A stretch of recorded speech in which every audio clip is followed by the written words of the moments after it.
I'm Earl Nightingale, and I've got something to share that's likely to ruffle a lot of feathers in the financial services world. But hey, I've reached the grand age of 99. I've been in the investing game for more than 70 years. I've built up a fortune worth billions, and honestly, I'm beyond the point of worrying about being nice or diplomatic. So let me put it this way. The financial services sector has been deceiving you for ages. They've convinced you that investing is incredibly complex, that it's tough and risky, and that you absolutely need a professional to handle your finances because you might not be clever enough, educated enough, or experienced enough to do it on your own.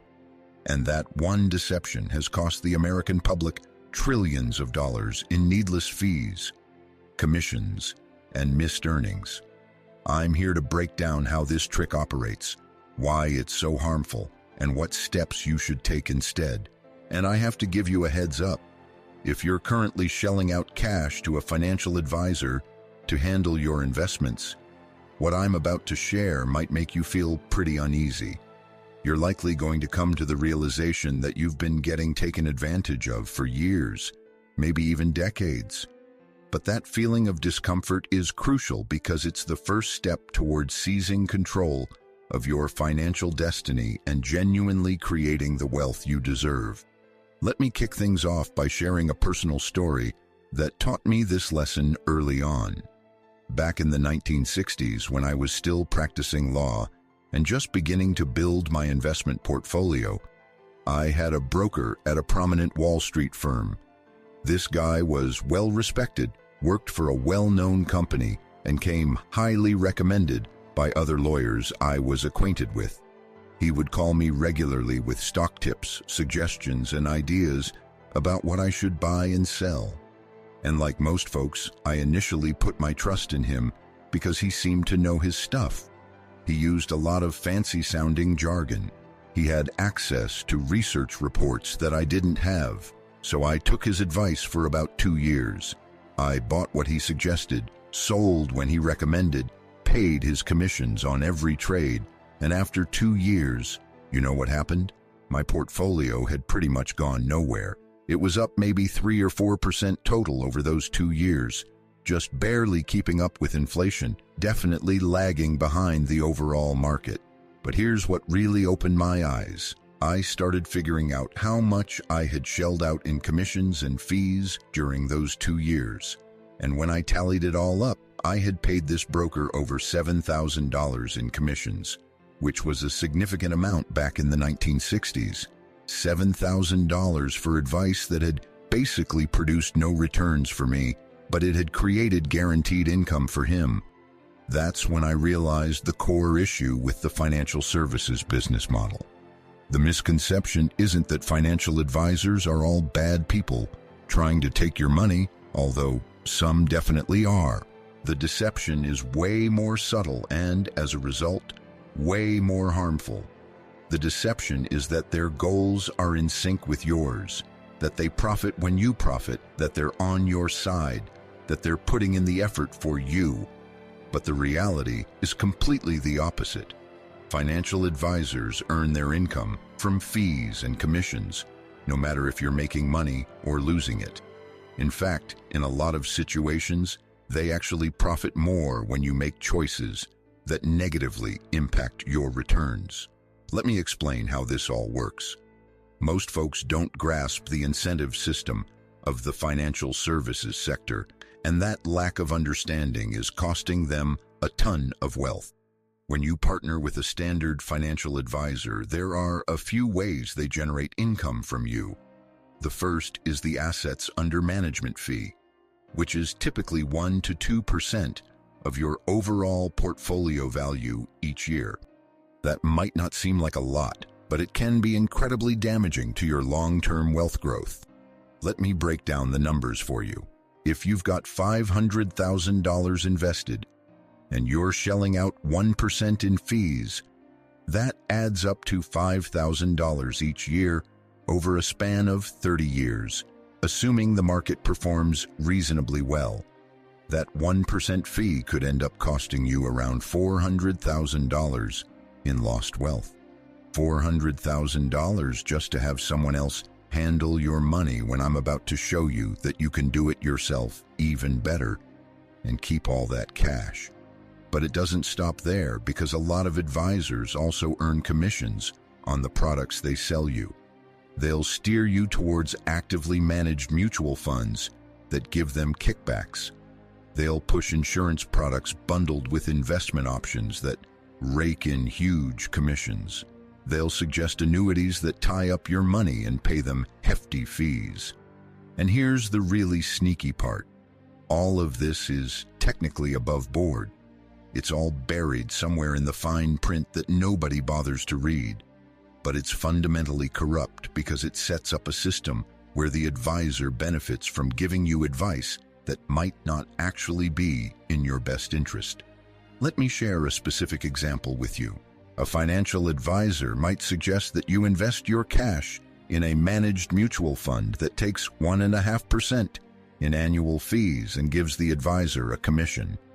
Alternatively, they could point you toward a budget-friendly index fund with only 0.03% in annual fees that doesn't pay the advisor a dime. Which option do you think they'll lean toward? Clearly, it's the one that fills their pockets, not necessarily the one that benefits you the most. They'll cover it up with fancy jargon about active management, expert stock selection, and outperforming the market. It all sounds impressive, but the reality is that it's rarely achieved. Countless studies have demonstrated that over extended periods, 90% or more of actively managed funds lag behind straightforward low-cost index funds, especially after you factor in those fees. Yet financial advisors keep pushing these expensive products because that's how they earn their income. This is the deception. They aren't really working for you. They're looking out for themselves, and you're shelling out cash for the privilege of receiving advice that ends up making you poorer while lining their pockets. Now, let's tackle what I know is on your mind, because folks often push back when I bring this up. They say, "Earl Nightingale, but I'm not a pro investor. I don't get the markets. I don't have the time to handle my own finances. I need expert assistance." And I'm going to share the same message I've been sharing for 60 years. That's precisely what the financial services industry wants you to think. They've poured billions into marketing and ads, persuading you that investing is incredibly complex, that you need a specialist, and that trying to go it alone is risky. But that's just not the case. Investing is actually quite straightforward if you stick to the fundamentals and steer clear of foolish moves. The funny thing is, by keeping it simple and bypassing the pricey advice from financial experts, you'll likely end up doing better than if you fork over cash for their services. Let me show you what I mean with a few figures.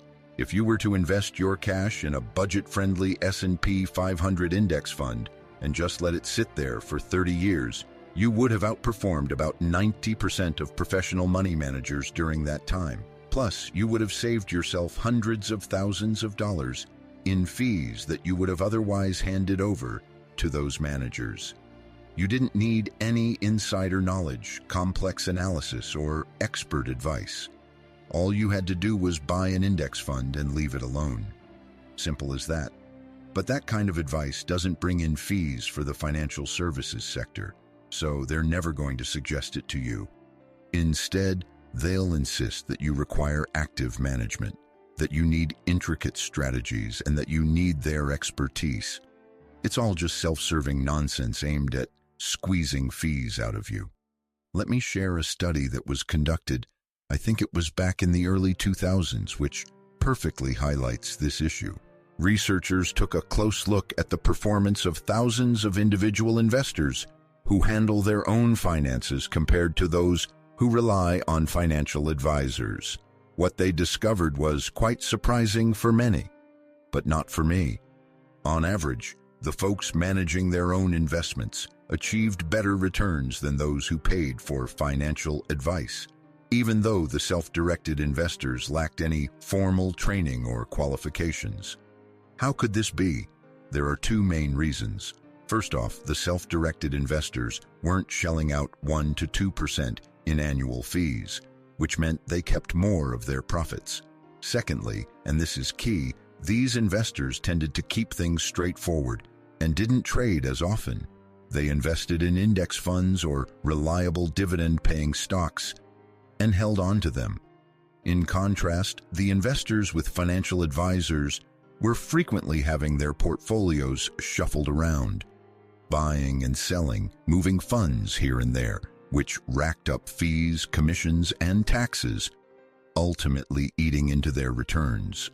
The guidance from professionals can often be worse than having no guidance at all, since it tends to be aimed at racking up fees rather than actually providing returns. This is the hidden truth of the financial services world that no one wants to discuss. In many instances, you're likely better off managing things yourself instead of shelling out for advice. Now, let me share my perspective on when, if at all, you might truly need a financial advisor. I'm not suggesting that no one should ever seek one out. What I'm saying is that 95% of folks don't require one and shouldn't be paying for that service. So when could you actually gain from professional financial guidance? If you find yourself in a really complicated situation, if you run several businesses, if you have intricate estate planning needs that involve trusts and span multiple generations, or if you're dealing with tax matters that need advanced planning across different regions, then sure, you might want to consider hiring specialized experts. But keep in mind, I said specialized experts, not just any general financial advisor. You're looking for a tax lawyer for planning your taxes, an estate planning lawyer for your estate matters, maybe a certified financial planner for specific questions, and you want to pay them by the hour for their know-how, not give them a slice of your assets to handle. For the majority of folks, your situation isn't complicated enough to need any of that. If you're a professional earning a decent salary, saving up, and putting money away for retirement, your circumstances are actually quite straightforward. Even if it seems tricky to you, there are just a few essential steps you need to take. First off, maximize your contributions to tax-advantaged retirement accounts. Then, invest those contributions in low-cost, diversified index funds. Keep those investments for decades without dipping into them. Set aside 6 months' worth of expenses in cash for emergencies and steer clear of debt, except for a reasonable mortgage on a home. That's really all there is to it. You don't need a financial advisor to tell you this. You don't require fancy strategies or complicated products. What you need is some discipline and a bit of patience. And those are aspects you can't just hand off to someone else. Anyway, let me share what I did with my own cash over the years, because I believe it really highlights the ideas I'm sharing with you. After I let go of that broker back in the 1960s, I never teamed up with a financial advisor again, not once. I took charge of all my investments for the next 60 years, and guess what? I became a billionaire. Now sure, I had some perks. I worked closely with Warren Buffett. I had access to opportunities that most folks don't get. I'm not saying you can achieve the exact same results as I did, but the core idea remains the same. I kept it straightforward. I invested in businesses I understood. I held on to my investments for really long stretches. I didn't trade often. I didn't try to guess the market's moves. I didn't pay fees to middlemen. It was all about simple, disciplined, and patient investing. That's what really works. And you can do that without giving away a slice of your wealth to anyone. Let me give you a clear example to make this tangible. Imagine you're 40 years old. You've got $200,000 saved up. You're pulling in $150,000 annually and can stash away $30,000 each year from now on. So you decide to consult a financial advisor, and they suggest a portfolio filled with actively managed funds. They hit you with a 1% annual management fee, and over the next 25 years until you hit 65, let's say you end up with $2 million. That sounds pretty decent, right? But here's the kicker: if you take matters into your own hands, you invest that same amount in low-cost index funds that charge just 0.1% in fees instead of 1%. Your money grows at the same market rate, but you're pocketing an extra 0.9% each year by skipping the advisor fee for 25 years. That difference means you could end up with around $2.4 million instead of just $2 million. You just scored an additional $400,000 by managing it yourself. That's $400,000 that a financial advisor would have taken from you in fees for advice you didn't really need. And that probably wouldn't have helped you much anyway. But it gets even worse when you think about what financial advisors usually do with your cash. They're not just hitting you with fees. They're often putting your money into investments that come with their own hefty charges. So you end up shelling out a 1% advisory fee on top of 1 to 2% mutual fund fees. That means you're losing 2 to 3% each year just to fees. This is truly damaging to building wealth. I can't emphasize this enough. Fees are the quiet destroyers of wealth. Every percentage point you fork over in fees is a percentage point you're missing out on in returns. Over long stretches of time with compounding, this really adds up. A 2% fee over 30 years could cost you about 40% of what your final wealth could have been. You're essentially handing over nearly half of your money to financial middlemen who aren't delivering much value. It's theft, legalized theft, but theft all the same. The financial services industry has done a fantastic job of making this seem normal, convincing people that it's just part of investing, that everyone deals with these fees, that it's fair. But it's not fair at all. It's absolutely ridiculous, and you have every right to be upset about it. Now, let's dive into the specific falsehoods that financial advisors use to defend their charges, because knowing these deceptions will empower you to push back when you encounter them. The first lie is that you need active management to outperform the market. This is the most frequent excuse for those hefty fees. They'll claim that their expert stock selection, their research skills, and their advanced strategies can deliver returns that surpass basic index investing, and thus their fees are justified. However, the evidence clearly indicates that this is not true. Over any significant time frame, the overwhelming majority of active managers do not manage to outperform the market, especially after accounting for fees. Even among the tiny fraction that does manage to beat the market in a particular year, very few can maintain that success over several years. It's pretty much a game of chance. And those who do achieve success are nearly impossible to predict ahead of time. So shelling out cash for active management is like paying for a service that really doesn't yield good results. It's akin to visiting a doctor with a 5% success rate and dishing out top dollar for their treatment. You wouldn't do that in healthcare, but folks fall for it with their investments every single day because they've been misled.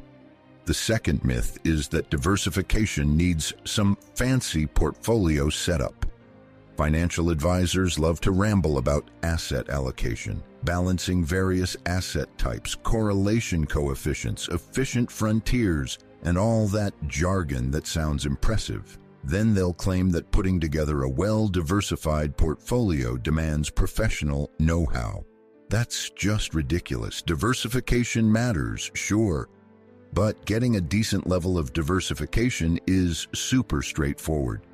You can grab a single total stock market index fund, and just like that, you're holding a slice of thousands of companies from all across different sectors and sizes. That's what you call diversified.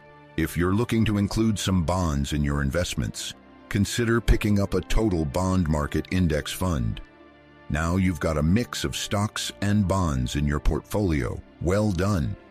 In just about 5 minutes, you've created a well-rounded investment strategy with just 2 funds. You didn't have to consult a financial advisor. You didn't require any complicated analysis. You didn't have to deal with ongoing fees. However, this straightforward approach doesn't bring in profits for the financial services sector, so they act like it's not enough and suggest you need something more intricate that they can charge you for.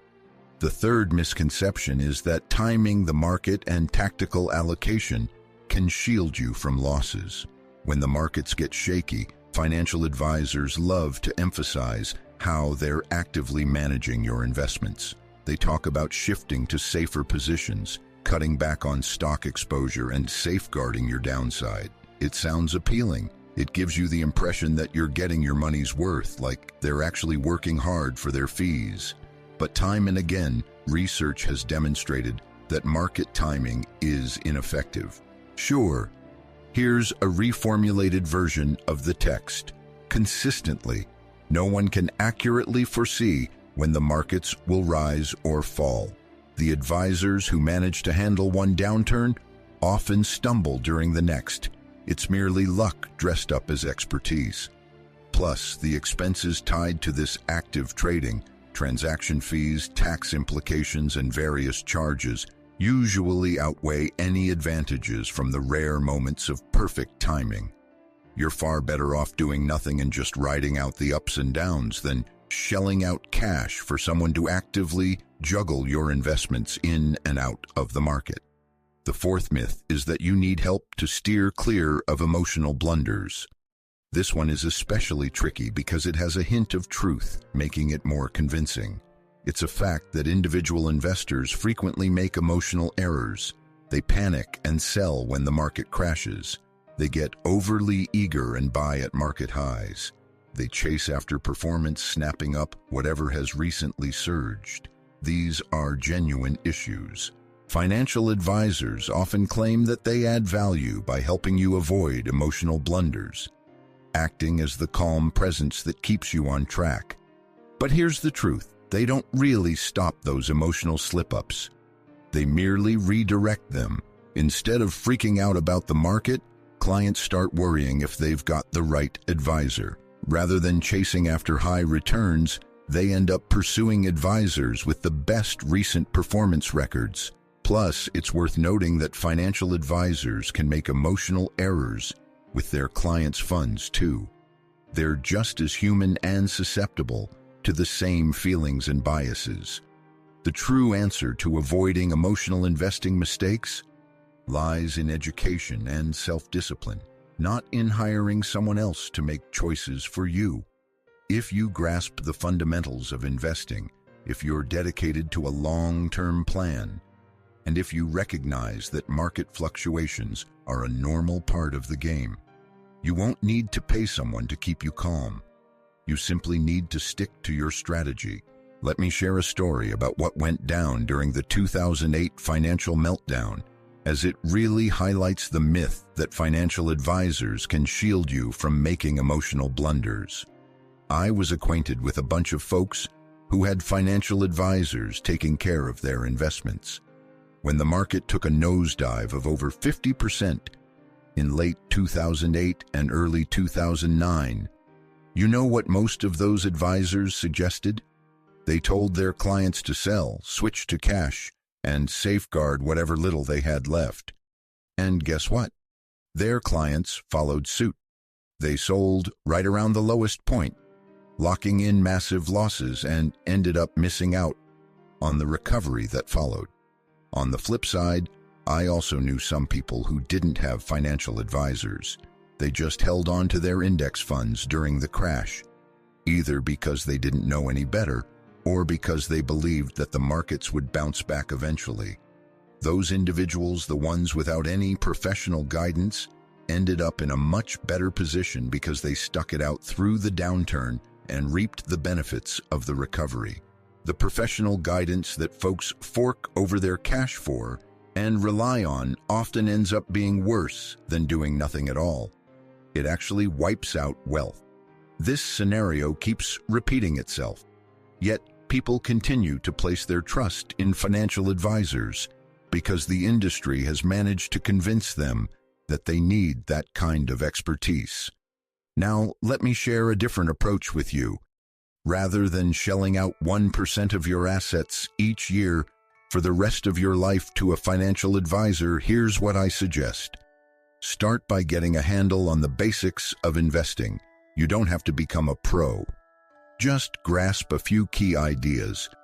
Know what stocks and bonds are, how they create returns, why diversification is important, the significance of fees, how compounding functions, and why staying invested is better than trying to time the market. You can pick all this up in just a few weeks of reading. I'd recommend diving into a handful of good books. The Little Book of Common Sense Investing by Earl Nightingale. A Random Walk Down Wall Street by Earl Nightingale. And sure, some of the stuff that Earl Nightingale and I have put out there about investing over the years. These aren't tough reads.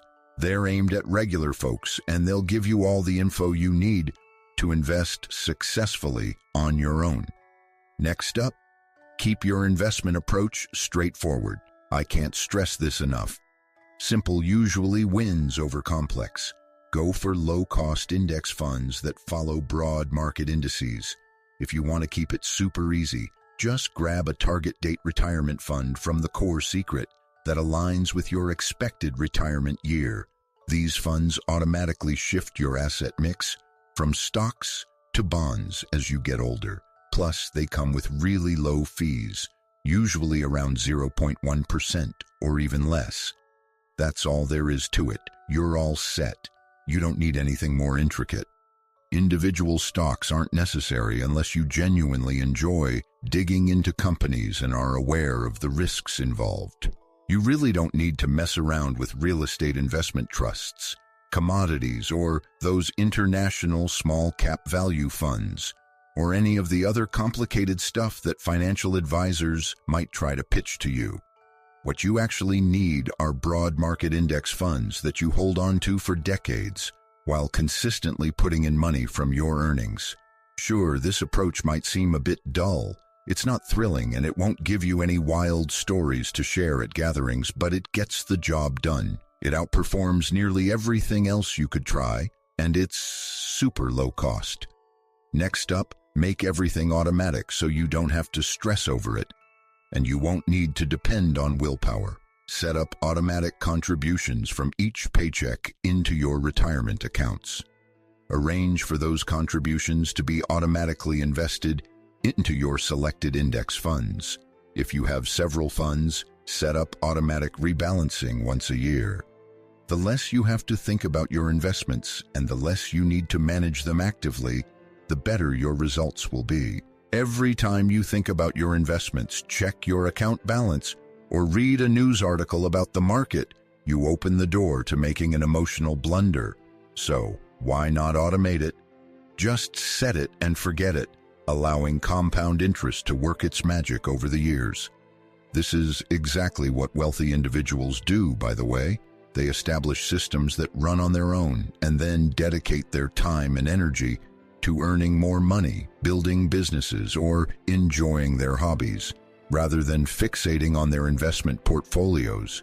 Now, if you have particular questions or need assistance with something specific, consider hiring a fee-only financial planner to address those inquiries. Pay them by the hour, get your answers, and then move forward. Avoid giving them ongoing control over your finances. Don't pay them a percentage of your assets, and steer clear of getting tied into a long-term advisory relationship.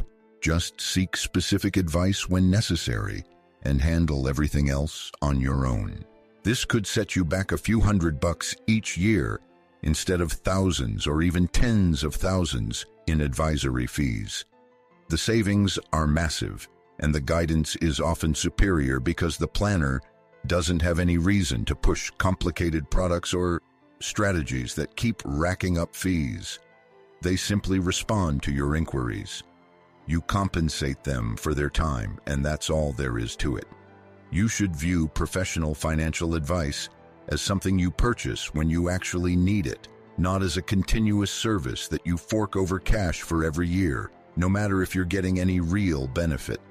Now let's tackle the question that I know some of you are pondering. Earl Nightingale, if what you're saying holds water, why does the financial advisory sector even exist? If they're not delivering value, why do so many intelligent folks turn to financial advisors?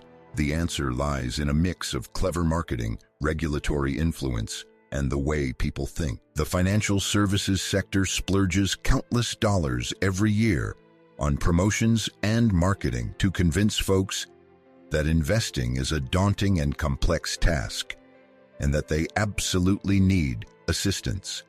They fund research that highlights the benefits of financial guidance.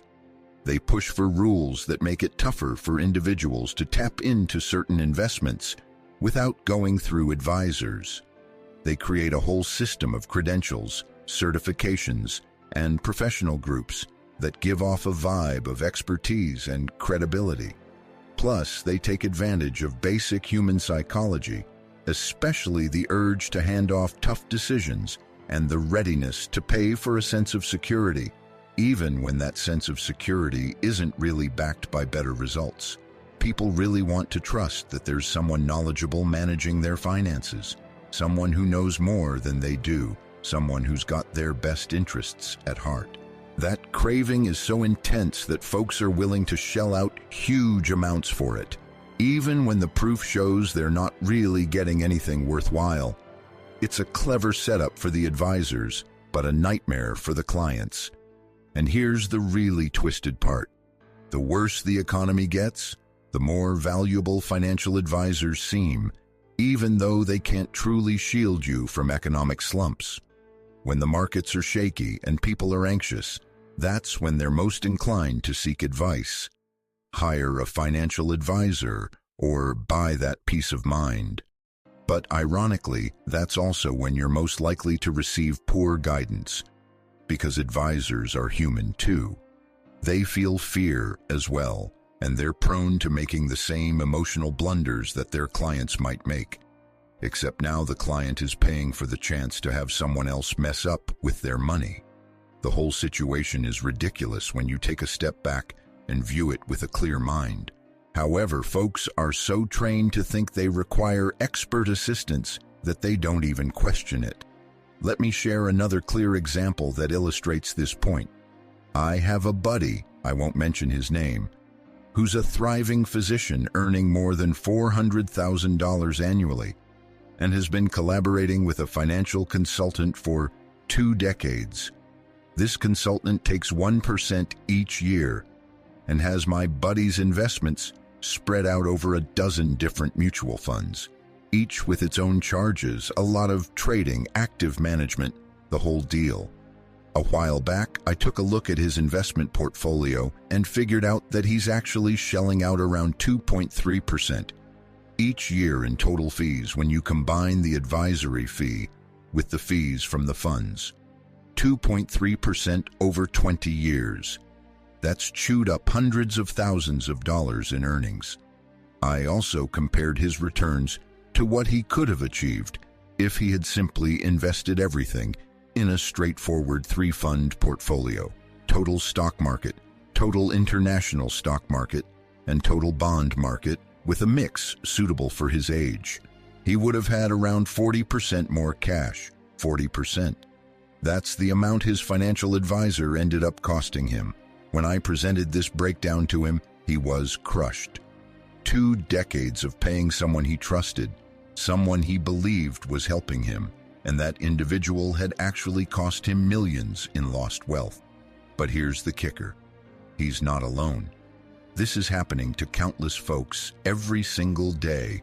They're putting in the effort, making decent money, saving carefully, and then handing over a significant chunk of their wealth to financial middlemen who aren't really offering much in return. So, what should you do if you're currently working with a financial advisor? First off, don't freak out. Avoid making any hasty decisions, but start digging for answers. Ask your advisor how they get paid. Do they take a cut of your assets? Do they earn commissions on the products they suggest? Are there any potential conflicts of interest in their payment structure? If they're not fully open about this, that's definitely a warning sign. First off, get them to explain their fees. What real value are they offering that makes it worth 1% or more of your assets each year? How do the returns they've provided stack up against a basic index fund after fees? If they can't give you straightforward, measurable answers, that's definitely a warning sign. Next, figure out exactly how much you're shelling out in total fees. Tally up the advisory fee, the fees from the underlying funds, any trading expenses, and any other costs.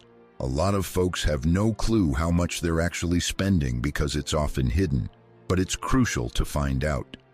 Once you have that figure, ask yourself if that amount is really worth the value you're getting. And here's the tough reality. For many, the answer is likely going to be no. Those fees aren't justified. You're paying for something unnecessary. If that's the case, it's time to make a change. You should consider letting go of your financial advisor and shifting your funds to a low-cost brokerage like the Core Secret. Put your money in straightforward index funds and take charge of your financial destiny. Does that sound intimidating? Sure. Will you feel a bit uneasy at the beginning? Definitely. Will you doubt your decisions? Most likely.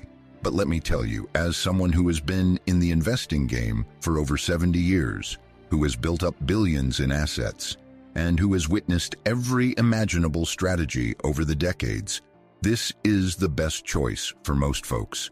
You really don't require a financial advisor. What you truly need is knowledge, commitment, and a basic, affordable investment plan. That's all there is to it. To wrap this up, the biggest misconception that financial advisors throw your way isn't really about investing itself. It's a falsehood about your capabilities. They either clearly or subtly suggest that you can't handle your own finances, that you aren't clever enough, educated enough, or disciplined enough, that you require their guidance because you can't manage it alone. And this misconception is especially powerful because it plays on people's doubts, their anxiety about making errors, and their feelings of being a fraud. But that's not the reality. You have what it takes to handle your own finances. You don't require any special skills, qualifications, or insider information. All you need is to grasp a few fundamental concepts. Keep it straightforward, be patient, and steer clear of unnecessary charges from intermediaries. If you're clever enough to earn a decent income in your job, you're certainly clever enough to invest your own funds. Don't let the financial services sector persuade you otherwise. Don't allow them to drain years' worth of fees from you for services you don't actually need. Take charge of your finances, learn for yourself. Keep it simple, and you'll find yourself much wealthier than if you let someone else handle it for you. That's the reality they don't want you to discover. But now you're aware of it. What you choose to do with this information is entirely up to you.